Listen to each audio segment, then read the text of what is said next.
Good morning and happy Sabbath. And our lesson this week is lesson 6. Why is interpretation needed? We recall that we are studying how to interpret or how to understand the Bible. And this week's memory text comes from Hebrews 11 and verse 6. It says, "But without faith it is impossible to please him. For he who comes to God must believe that he is, and that he is a rewarder of those who diligently seek him." A very relevant verse, because as we endeavor to understand the Bible, we are in actual fact endeavoring to understand Jesus and to draw into a closer relationship with Jesus.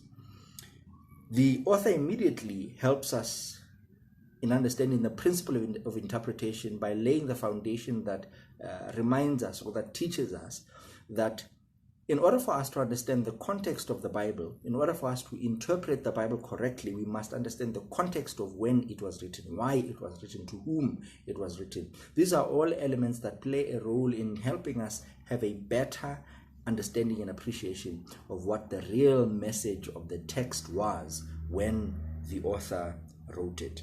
And this is, in summary, what the entire lesson this week talks about. It gives us each day elements that we need to take into cognizance as we read and endeavor to interpret the Bible. Why do we need to interpret the Bible? We need to interpret the Bible because, like I've already mentioned, there are different elements that play a role in what the message was actually intended to be, as opposed to what we sometimes infer into Scripture. Sunday talks about presuppositions.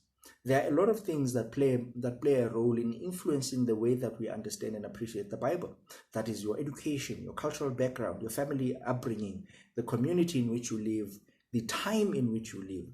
All of these things play a role in how you understand the Bible, because they impact and influence how you interpret and translate what it is that you are reading. In talking about this, the author actually makes mention of the following line. He says, "Interpreters of the Bible cannot completely divest themselves from their own past, their experiences, resident ideas, and preconceived notions and opinions.